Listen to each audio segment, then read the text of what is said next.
The U.S. dollar just hit levels not seen in years. Wall Street's fear index spiked to its third highest level ever. And across the globe, finance ministers are holding emergency meetings behind closed doors. Think this is just another economic cycle? Think again. The United States isn't heading toward a gentle slowdown. We're watching potential collapse of the world's largest economy. And when America sneezes, entire countries don't just catch a cold, they flatline.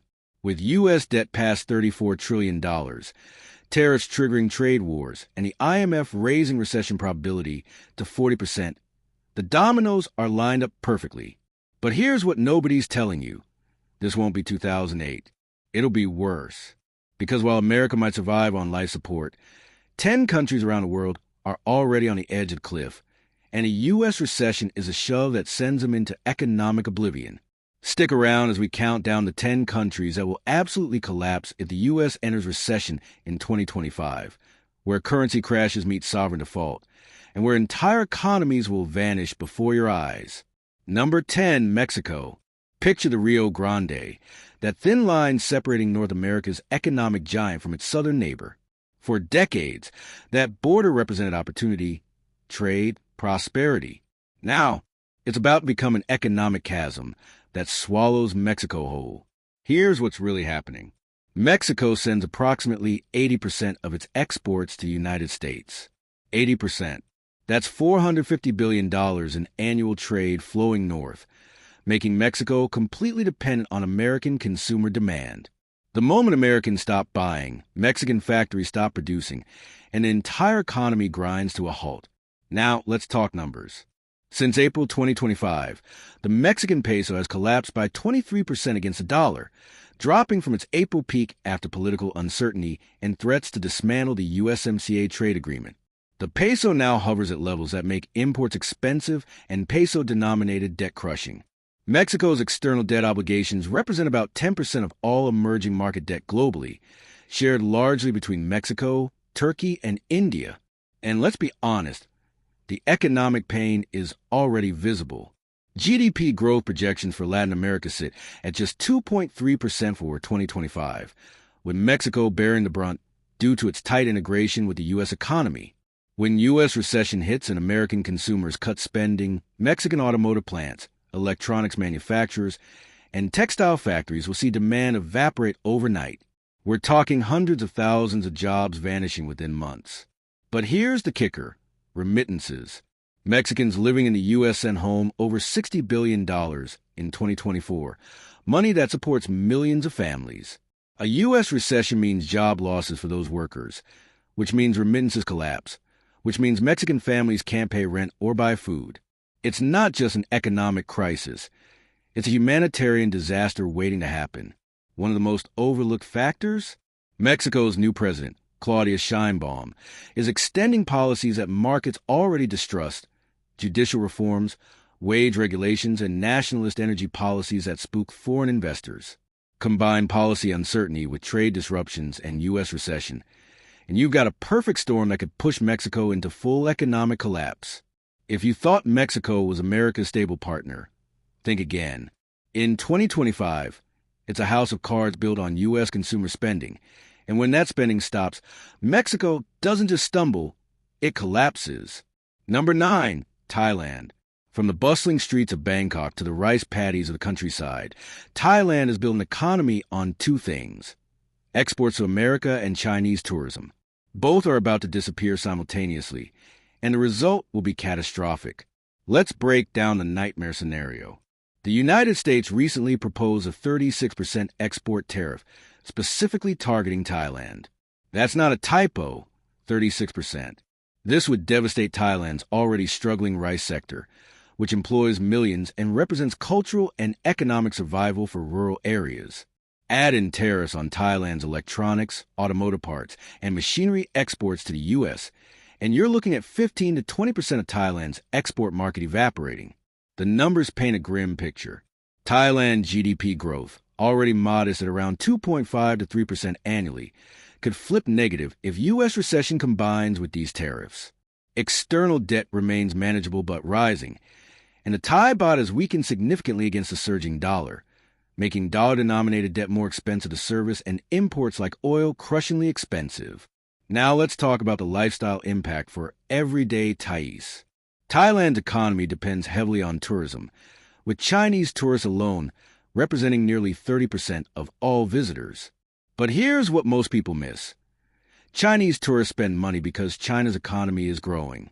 A U.S. recession triggers global slowdown, which hammers China's export economy, which means Chinese middle class stops traveling. No tourist means closed hotels, unemployed service workers, and entire coastal economies collapsing. Then there's the deeper issue that nobody wants to acknowledge. Thailand is caught in the ultimate geopolitical trap, stuck between the U.S. and China as trade tensions escalate. Southeast Asia is particularly vulnerable to trade war fallout, and Thailand lacks the economic diversification to pivot quickly. Its manufacturing base is geared toward exports, not domestic consumption, meaning when external demand dies, there's no backup plan. Thailand might look like a tropical paradise from your vacation photos, but beneath the beaches lies an economy balanced on a razor's edge. One push from U.S. recession, and Thailand doesn't just see tough times. It sees economic devastation that takes decades to recover from. Number 8. South Africa. Johannesburg's skyline glitters with wealth, but look closer and you'll see an economy already choking on its own dysfunction. Now add a U.S. recession to the mix, and South Africa doesn't just struggle, it implodes. Here's the brutal reality check. South Africa currently suffers from a 33% unemployment rate. 1/3 of the workforce can't find jobs. The country experiences rolling blackouts called load shedding because the electrical grid literally cannot keep up with demand. The Government of National Unity, formed after recent elections, has failed to implement comprehensive economic policies. This isn't a country ready to weather a storm. This is a country already drowning. Let's get into the numbers. South Africa's economic growth limped to just 1.1% in 2024, and the IMF projects a weak 1.7% for 2025. That's not growth, that's stagnation. The South African rand has lost significant value against the dollar, and with the U.S. recession driving the dollar even higher, imports become unaffordable while rand-denominated debt becomes crushing. South Africa's sovereign spreads, the cost of borrowing money, have spiked, signaling that international markets are losing faith. But wait, it gets worse. South Africa is one of the world's largest commodity exporters: gold, platinum, diamonds, and coal. A U.S. recession means Chinese manufacturing slows down, which means commodity demand crashes, which means South Africa's export earnings collapse. With China potentially letting the yuan devalue to manage its own economic problems, the dollar strengthens even more, creating a death spiral for commodity-dependent economies like South Africa. Here's what real estate agents and economists won't tell you openly. South Africa is experiencing capital flight. Wealthy South Africans are moving money out of the country. Foreign direct investment has dried up. The only thing keeping the economy functioning is inertia and the hope that somehow things will improve. A U.S. recession destroys that hope and triggers mass panic. One overlooked factor: South Africa's BRICS membership. While Brazil, Russia, India, China, and South Africa talk about de-dollarization and alternative currencies, when crisis hits, capital still flows to dollar safety. South Africa's BRICS connections provide zero cushioning against recession reality. South Africa might still have beautiful landscapes and incredible natural resources, but in 2025, it's an economy on the edge. And when the U.S. tips into recession, South Africa goes over that edge into full collapse. Number 7. Turkey. Istanbul straddles two continents, Europe and Asia, and symbolically, that's exactly where Turkey's economy stands. Caught between worlds, belonging to neither and vulnerable to both. When U.S. recession hits, Turkey won't know which direction to fall before it crashes entirely. But here's what's really happening beneath the headlines. Turkey faces crushing external debt problems, accounting for roughly 10% of emerging market debt obligations alongside Mexico and India. The Turkish lira has been in free fall for years, losing over 80% of its value against the dollar since 2018. Now trade with a surging dollar from U.S. recession fears, and Turkey's currency could become essentially worthless. Let's hit you with the cold, hard data. Turkey's inflation rate has been running at 60 to 70% annually in recent years, though officially reported lower.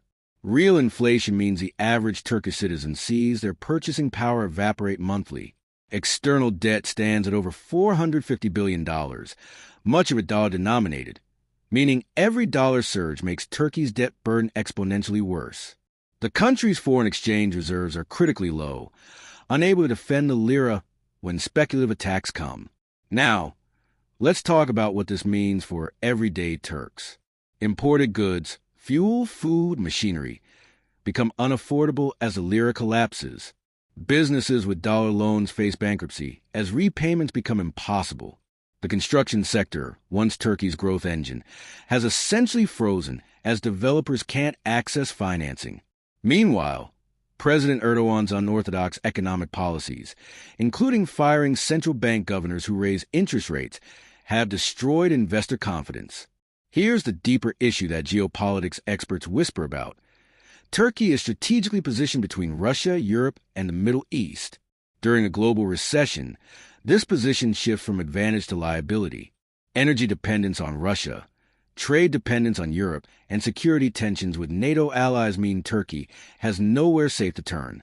Every direction offers economic pain. One of the most overlooked factors? Tourism. Turkey earns about $50 billion annually from tourism, but Russian tourists, previously a massive segment, have largely disappeared due to sanctions and economic problems. European tourists cut back during recessions. American tourists won't fly to a country experiencing currency crisis. When tourism revenue collapses alongside everything else, Turkey has no cushion left. Turkey might be strategically important on the world stage, but that means nothing when your currency is collapsing, your debt is unsustainable, and your economic policies are driving investors away. In 2025, when U.S. recession strikes, Turkey doesn't just face hard times, it faces total economic meltdown. Number 6, Pakistan. From Karachi's bustling port to the agricultural heartland of Punjab, Pakistan has always lived on the economic edge. Now it's about to fall off entirely, and a U.S. recession is a final push into an abyss of sovereign default and social chaos. Here's the nightmare scenario unfolding in real time. Pakistan has been listed among countries at high risk of default since 2022, alongside Argentina, Ecuador, Ethiopia, Ghana, and Kenya. The country's external debt exceeds $130 billion, with Pakistan spending more on debt servicing than on education or healthcare combined. That's not hyperbole. The country literally pays creditors before it pays teachers or doctors. Let's talk about the numbers that should terrify everyone.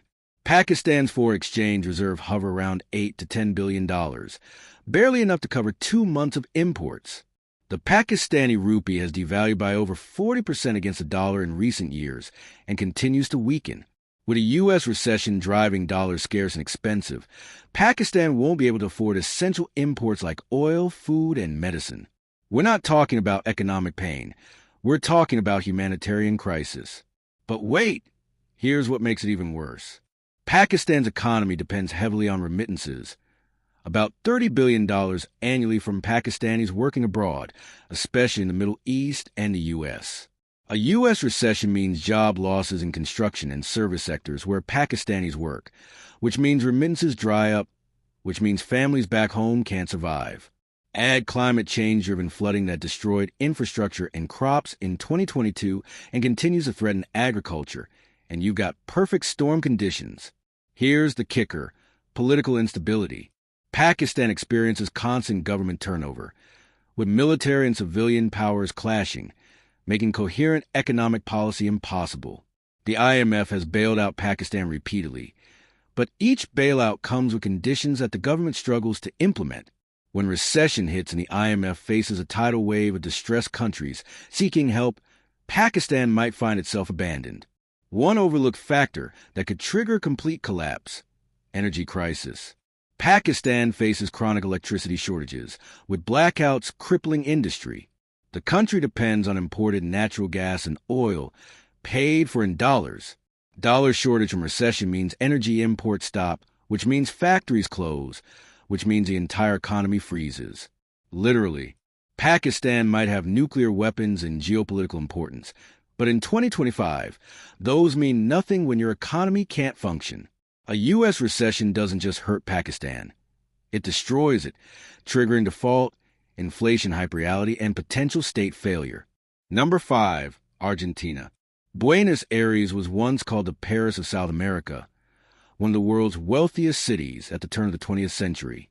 Now, it's ground zero for what happens when a country completely loses control of its economy, and a U.S. recession might finally deliver the knockout blow Argentina can't survive. But here's the reality that makes Argentina unique. This country is already in collapse. Inflation hit 211% in 2023. The Argentine peso is essentially worthless, with citizens desperately converting to dollars on black markets. The country has defaulted on its debt 9 times in its history, including as recently as 2020 during the last sovereign debt restructuring wave. Argentina isn't waiting for collapse, it's living in it. Let's get into the catastrophic numbers. Argentina's economy shrank, or stagnated for most of the past decade. The country owes approximately $45 billion to the IMF alone, the largest exposure the IMF has to any single country. Public debt exceeds 90% of GDP. Poverty rates have soared above 40%, meaning nearly half the population lives below the poverty line in what should be a wealthy, resource-rich nation.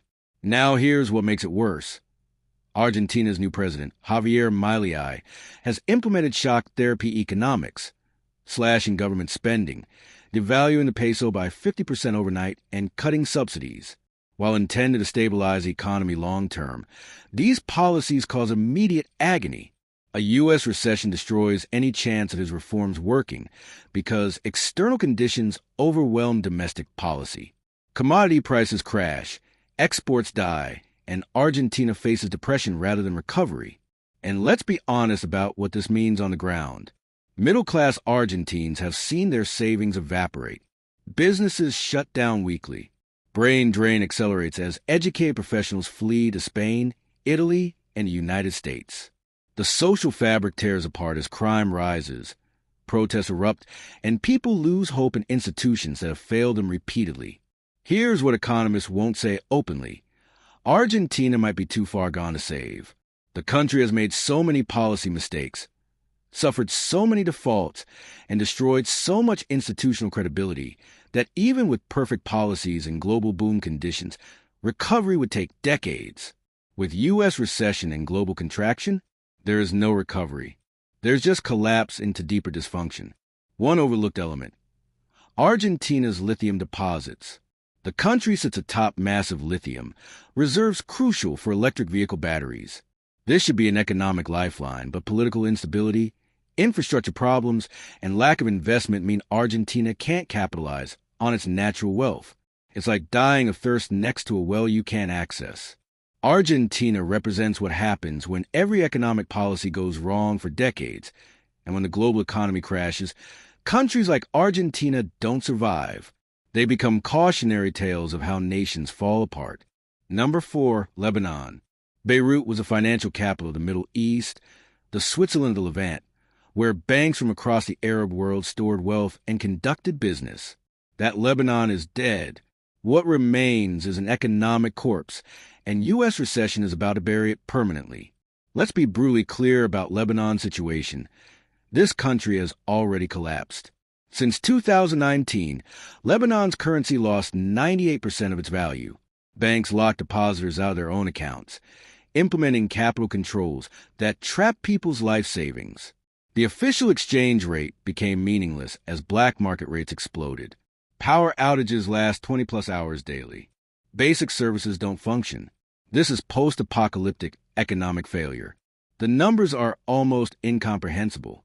Lebanon's GDP shrunk by over 40% between 2019 and 2023, one of the most severe economic contractions in modern history, without actual war. Public debt exceeds 180% of GDP, essentially unpayable. The government defaulted on sovereign bonds in 2020 and has made no progress on restructuring. Lebanon ranks in debt distress alongside Pakistan and Ethiopia. But Lebanon's situation is arguably worse because the political system is completely paralyzed. Now here's what makes Lebanon's collapse inevitable. The country imports nearly everything, food, fuel, medicine, and pays with dollars it doesn't have. Lebanese pounds are worthless internationally, so every import requires scarce dollars.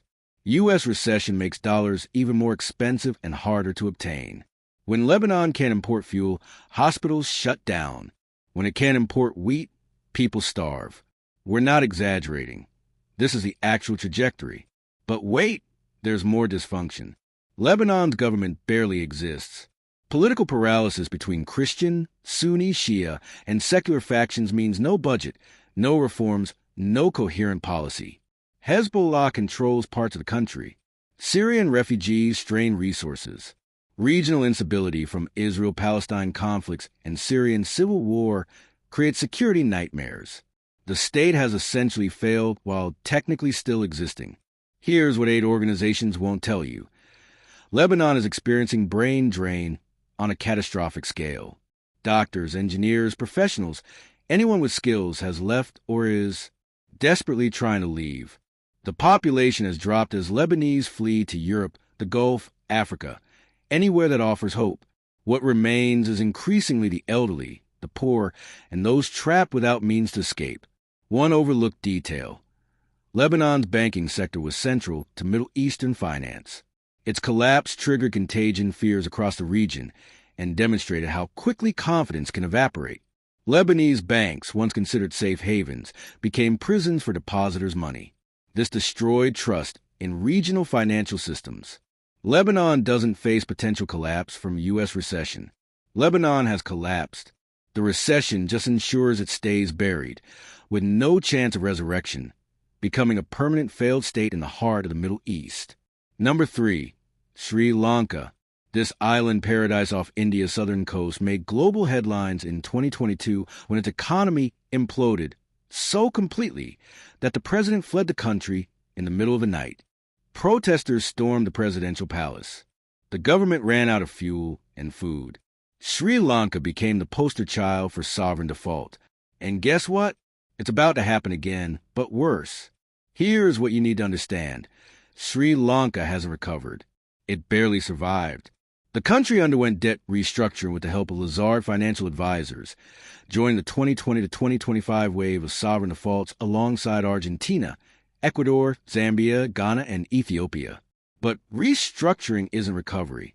It's just delaying the next crisis. And U.S. recession triggers that crisis immediately. Let's look at the nightmare numbers.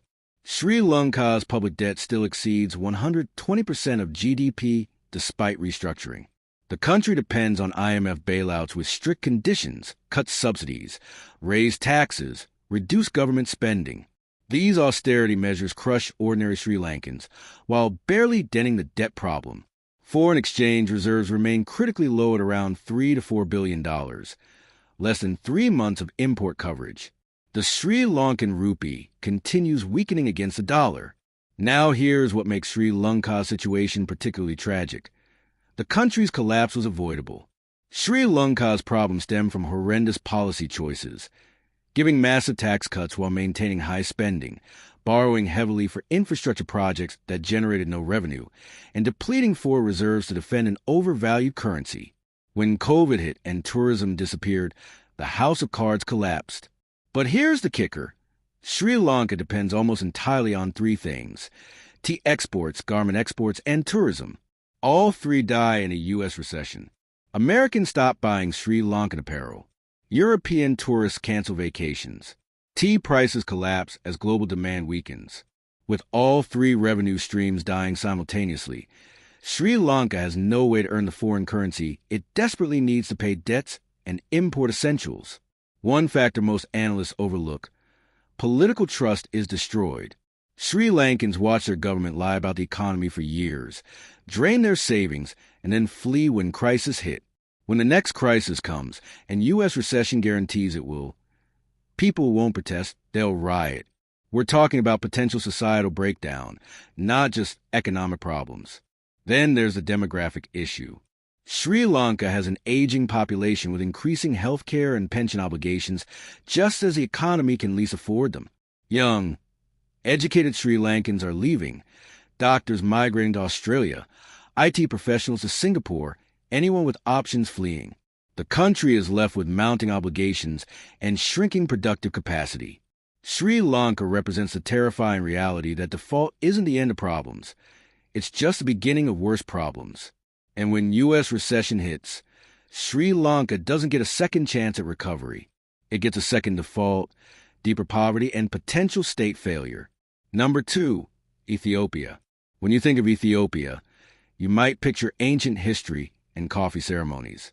What you should picture is a country tearing itself apart from within, battling a civil war while its economy collapses, experiencing humanitarian catastrophe while Western aid dries up, and U.S. recession is about to turn a crisis into an apocalypse. Here's the sobering reality. Ethiopia is currently in debt distress, having restructured its sovereign debt with Lazard's help alongside countries like Zambia, Ghana, and Sri Lanka. But unlike island nations or middle-income countries, Ethiopia is one of Africa's largest nations with 120 million people, and when it collapses, the humanitarian disaster will dwarf anything we've seen in decades. Let's get into the numbers that should terrify policymakers. Ethiopia defaulted on its debt obligations in 2020 and spent years negotiating restructuring. External debt exceeds $28 billion, which sounds manageable until you realize Ethiopia is one of the world's poorest countries with GDP per capita under $1,000 annually. The country spends more servicing debt than on health or education. Foreign exchange reserves cover less than 2 months of imports. Now here's what makes Ethiopia's situation uniquely catastrophic. Civil war. The Tigray conflict from 2020 to 2022 killed hundreds of thousands and displaced millions. While officially ended, tensions remain explosive. Ethnic conflicts continue across the country. The state barely controls peripheral regions. Humanitarian agencies estimate 20-plus million Ethiopians need food aid. This isn't just economic crisis. It's state fragmentation in real time. But wait, it gets worse. Ethiopia recently lost preferential access to the U.S. market under AGOA, African Growth and Opportunity Act, due to human rights concerns from the Tigray War. This cost Ethiopia about $200 million in annual exports, mainly garments and agricultural products. A U.S. recession means even without trade preferences, demand for Ethiopian exports disappears entirely. No export earnings means no foreign currency, means no ability to import food, medicine, or fuel. Here's what aid organizations privately acknowledge: donor fatigue. Ethiopia has received billions in humanitarian aid, but donors are exhausted. The 18% projected drop in official development assistance between 2023 to 2025 hits Ethiopia particularly hard. When recession forces Western governments to choose between domestic problems and Ethiopian aid, Ethiopia loses every time. We're talking about potential famine affecting tens of millions of people. One overlooked factor: the Grand Ethiopian Renaissance Dam. This massive hydroelectric project was supposed to be Ethiopia's path to development and energy security. Instead, it became a source of conflict with downstream Egypt and Sudan over Nile water rights. The project drained resources Ethiopia couldn't afford and created geopolitical tensions that undermine stability. Ethiopia represents the nightmare scenario where economic collapse, civil conflict, humanitarian disaster, and geopolitical tensions create a perfect storm. When U.S. recession hits and global attention shifts elsewhere, Ethiopia doesn't just collapse. It potentially fractures into multiple failed states, triggering refugee crises that destabilize the entire Horn of Africa. Number 1, Venezuela. And here we are, number 1. The country that has suffered the most complete economic collapse in modern history outside of actual warfare.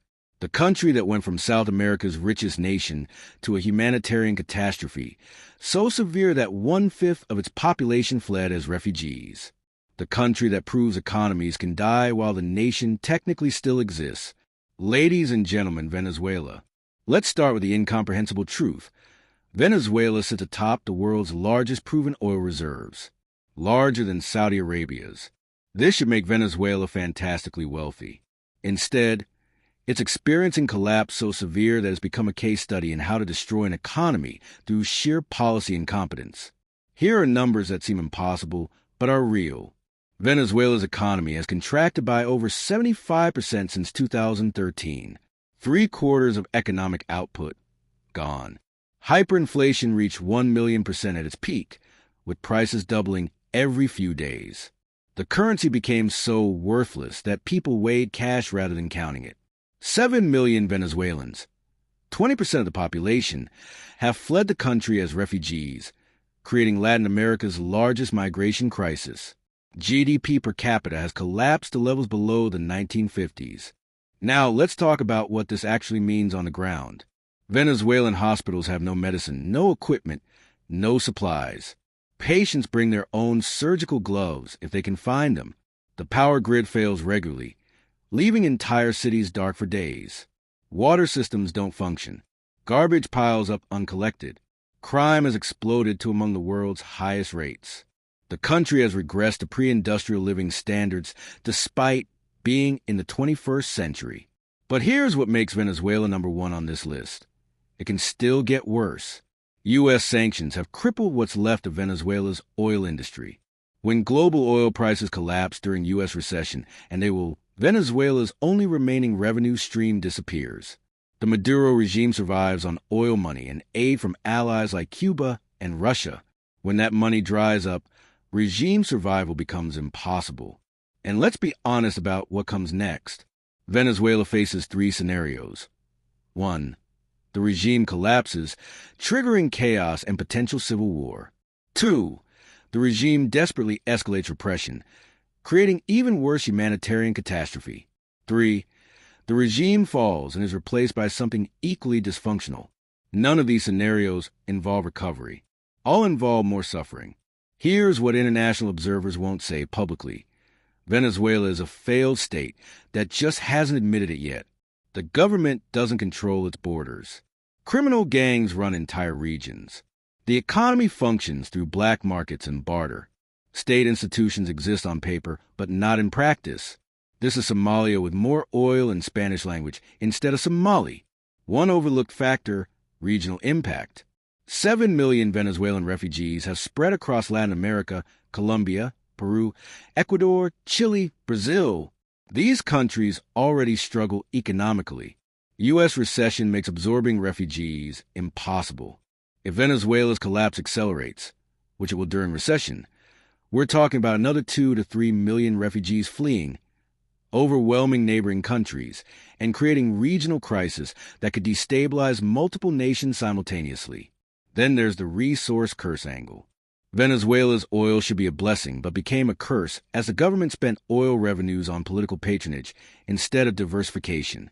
When oil prices crashed, nothing else existed. The country had put all eggs in one basket, dropped the basket, and now can't find the eggs. Venezuela is number one because it represents total systemic failure.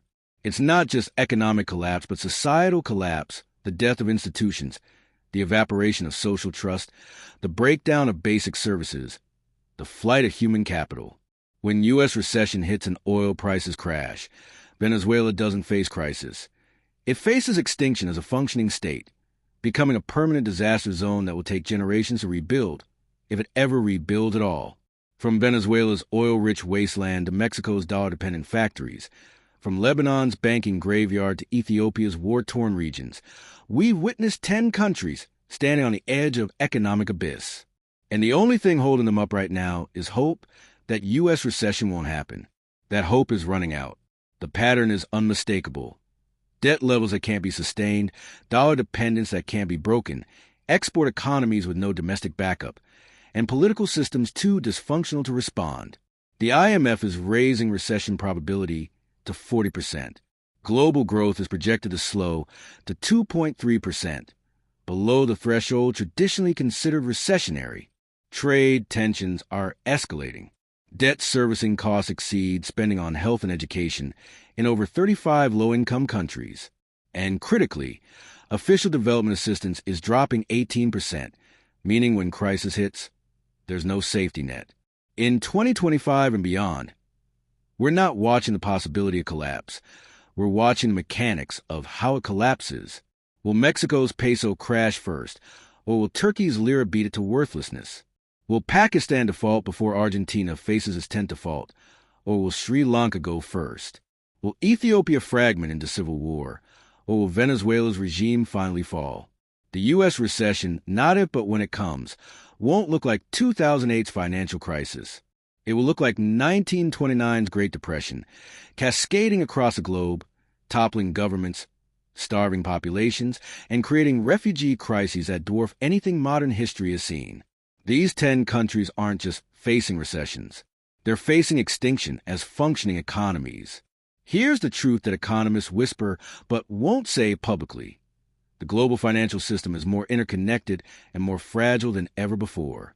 $100 trillion in global public debt, rising interest rates making that debt exponentially more expensive, trade wars fragmenting supply chains, geopolitical tensions preventing cooperation, climate change triggering humanitarian disasters that strain resources, and all of it balanced precariously on the assumption that U.S. economy remains stable. That assumption is about to be tested. And when it breaks, these 10 countries won't bend. They'll shatter. The question isn't whether they'll collapse, but whether the world will even notice amid the chaos. Because when America enters recession, it won't just take down economic numbers. It will take down nations, destroy generations of development progress, and reshape the global order in ways we're not prepared to handle. The storm has already formed. The 10 countries we covered today are standing directly in its path. And unlike hurricanes, economic catastrophes don't come with evacuation orders. By the time people realize they're in danger, it's already too late to escape.